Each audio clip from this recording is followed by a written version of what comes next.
जीवन में सफलता असफलता, सुख दुख, कारण और निवारण, ये सब होते ही रहते हैं। लेकिन फर्क तो तब पड़ता है जब लोग असफलता का फल चखने के बाद हार मान जाते हैं और आगे नहीं बढ़ते। जिंदगी की यही रीत है, हार के बाद ही जीत है। फिल्म मिस्टर इंडिया का यह गाना जिंदगी की सच्चाई को एक्सपोज करता है। दोस्तों, जीवन में आपको हरदम सफलता ही मिले यह जरूरी तो नहीं। कभी कभी कठिन परिश्रम के बाद भी लोगों को हार का सामना करना पड़ता है। ऐसे में लोग फेलियर से बहुत ही डिप्रेस्ड हो जाते हैं या यूं कहें कि निराश हो जाते हैं। यह सच है कि जब आपको जीवन में अपनी उम्मीद के मुताबिक नहीं मिलता या फिर आपको किसी भी चीज में फेलियर का सामना करना पड़ता है तो मन में एक दुख और निराशा होती है। फिर चाहे बात स्कूल के मार्क्स की हो या फिर करियर की। हालांकि फेलियर से ज़्यादा इस बात के माने होते हैं कि आप उसके बाद के सिचुएशन को किस तरह से हैंडल करते हैं। इसलिए रुक जाना नहीं तो कहीं हार के, कांटों पे चल के मिलेंगे साए बहार के।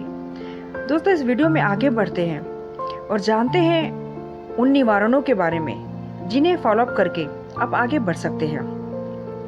तो सबसे पहले कि मैं बात करूं तो कोसने की जगह आप कारणों पर गौर करें। जी हाँ, अक्सर यह होता है कि जब लोगों के जीवन में फेलियर्स का सामना करना पड़ता है तो वह खुद को कोसना शुरू कर देते हैं। उन्हें लगता है कि वह इस काबिल ही नहीं कि जीवन में सफलता हासिल कर सके। खुद के प्रति यह अप्रोच न केवल आपको नेगेटिव बनाती है बल्कि सफलता से भी कोसों दूर कर देती है। इसलिए अगर आपको उम्मीद के अनुसार फल नहीं मिलता है तो ऐसे में आप खुद को कोसने की जगह उन कारणों पर गौर करें जिनके कारण आपको उम्मीद के अनुसार परिणाम नहीं मिले हैं। जब आपको अपनी कमियों का पता होगा तो आप उसे दूर करके सफल होने की राह पर कदम बढ़ा सकते हैं। फिर बात करते हैं हार्ड वर्क से ज़्यादा स्मार्ट वर्क की। दोस्तों, कई लोगों की आदत होती है कि ज़रूरत से ज़्यादा मेहनत करते हैं लेकिन उस मेहनत को किस तरीके से करना है ये उन्हें नहीं पता।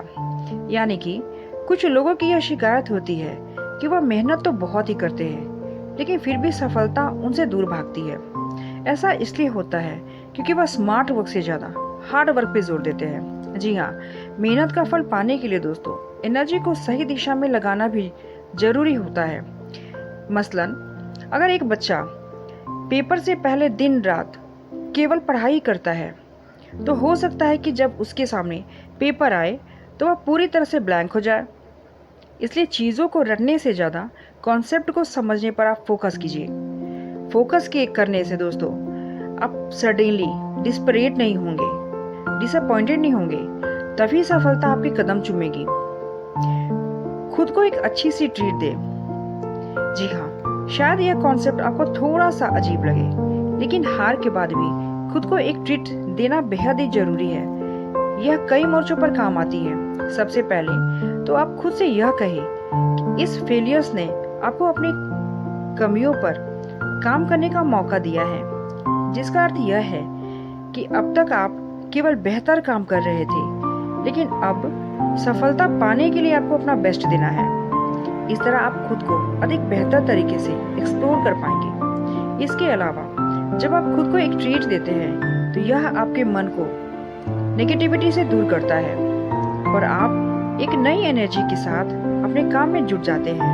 इस तरह भी आप खुद को एक बेहतर तरीके से काम करने के लिए मोटिवेट कर सकते हैं। दोस्तों, अपनी हार के लिए दूसरों को जिम्मेदार ना कहें। जी हाँ, मैं इसलिए ये कह रही हूँ कि अगर आप असफलता के बाद सफलता का स्वाद चखना चाहते हैं तो इस बात का ध्यान रखना बेहद जरूरी है कि कुछ लोग जब सफल हो जाते हैं तो उसका श्रेय खुद को देते हैं, लेकिन कुछ लोग जब असफल हो जाते हैं तो उसे एक्सेप्ट नहीं करते, बल्कि ऐसे में वह अपनी हार की जिम्मेदारी खुद लेने की जगह पे दूसरों की गलतियां निकालनी शुरू कर देते हैं। लेकिन अपनी हार का जो भी रीजन है दोस्तों, जो भी घड़ा है, दूसरों के सिर फोड़ना बिल्कुल ही सही नहीं है। दरअसल जब आप ऐसा करते हैं तो इसका सीधा सा अर्थ यह होता है कि आप अपनी कमियों को देखना ही नहीं चाहते, और जब आप अपनी कमियों को समझकर उसे एक्सेप्ट ही नहीं करेंगे तो उस पर काम भी नहीं कर पाएंगे। इस तरह से आप अपनी सफलता के द्वार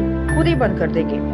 अगर आपको यह वीडियो अच्छा लगे तो इसे शेयर जरूर कीजिए दोस्तों, और कमेंट बॉक्स में कमेंट करके जरूर बताइए कि आपको अपने मन की पसंद के हिसाब से किस तरह की वीडियो चाहिए। Thanks for watching.